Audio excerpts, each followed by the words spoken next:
answer, and that's kind of what Gaimin's pretty good at doing every draft. It's called having a well-balanced draft. They have a little bit of everything there. And that one is probably just as bad as picking any illusion hero until We'll stick on this lane versus the Bat Void. So you are winning the regen trade a little. I don't know if Snake King's getting this one. Yeah, Snake King, he's going to have to avalanche and hope he doesn't get bashed. It immediately gets bashed. All right, Dota2 takes it ahead of him, and now Snake King's going to be in some trouble here, especially if he gets body blocked in.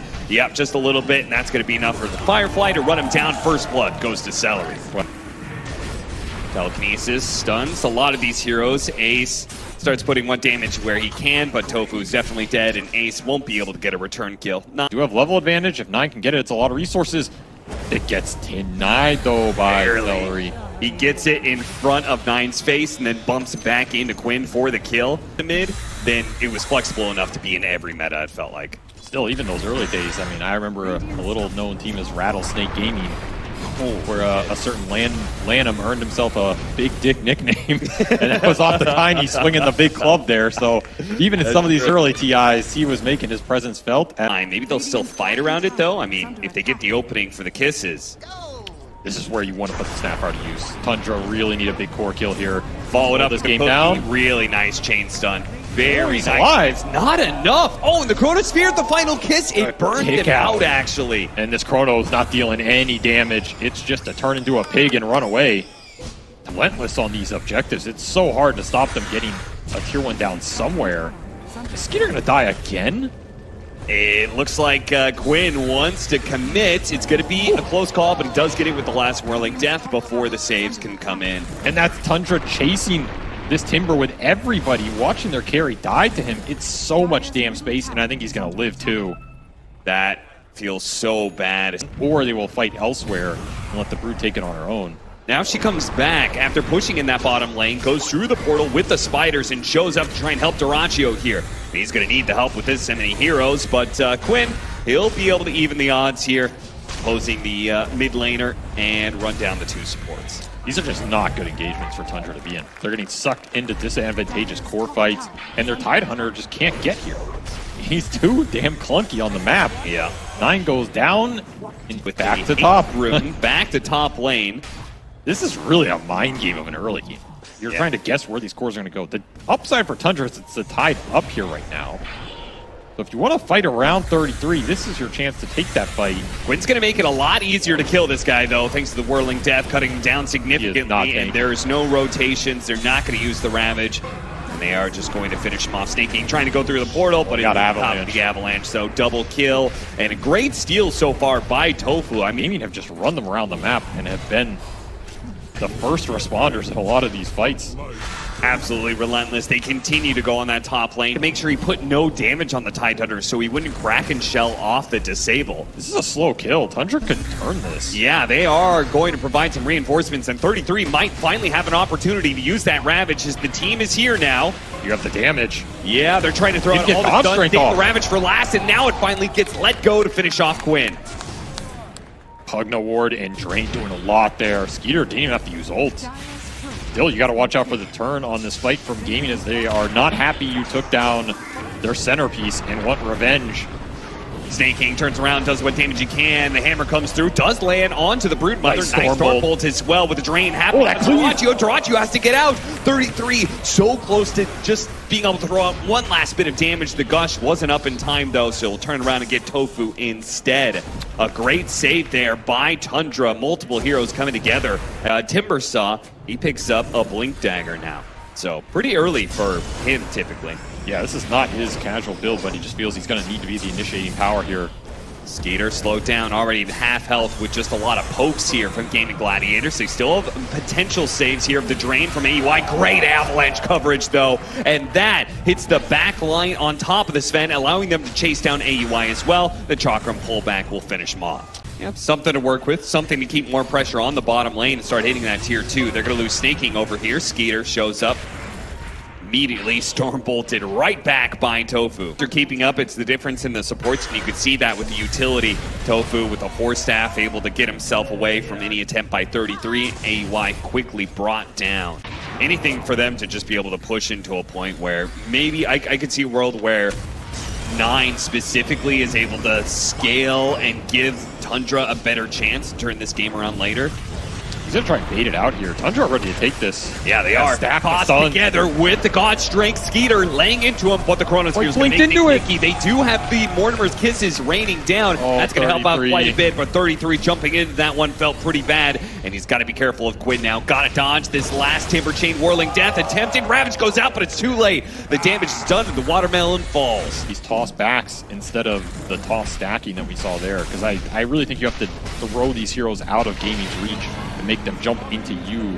Though, and Tofu gets away as a result, and now they have to just run for their lives. As all of Gaming Gladiators look to punish, quickly sandwiching this area. They'll find AUI 2000. He's definitely dead, and still a chance for Snaking to get caught as well.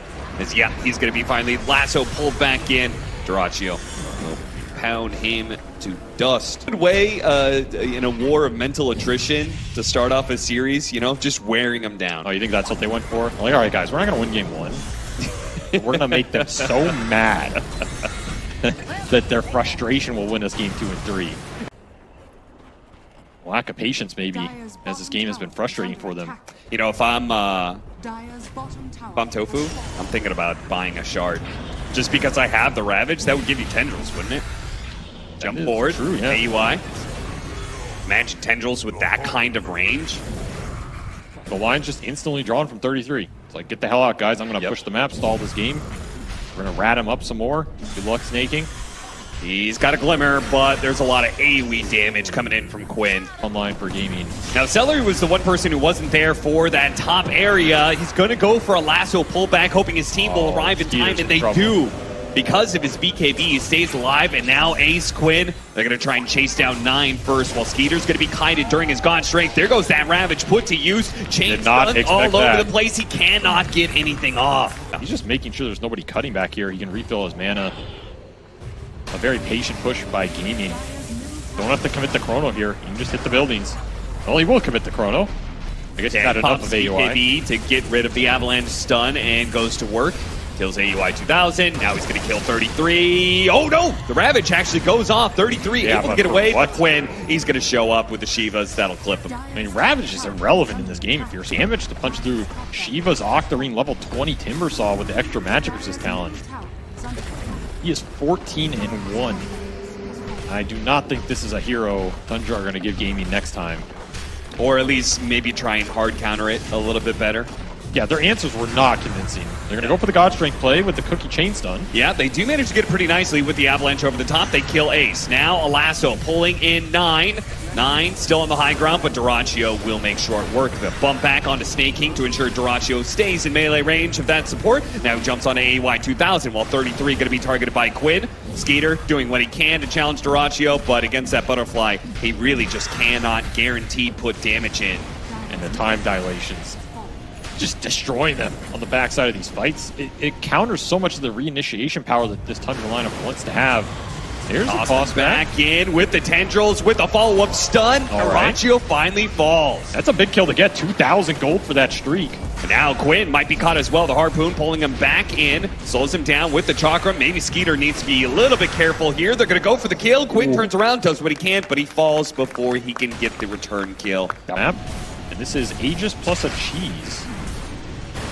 Probably, I'll see who takes this. Honestly, I could see a world where you get 90 Aegis if Skeeter feels like his second life is not as valuable, but have items up, make this Void, and Timber potentially get closer to the level 25 talents. I don't know if they're going to get there without a one-team fight. So maybe they just wait for a pickoff like this one. Yeah, this helps. AUI will get caught and evaporates. And make them go into the Chrono and the Timber waiting. Look at this blind read that Gaming Gladiators so good. Wrong. They have the hex. Meanwhile, Tundra are going to be able to jump onto Duraccio and burst him down. Look at Snaking repositioning to ensure the toss. That is so unfortunate. No MKB for Skeeter. That'd be really awkward if he doesn't have his MKB during this Roshan respawn time. Yeah, this might come back to bite him. 20 minutes on the death.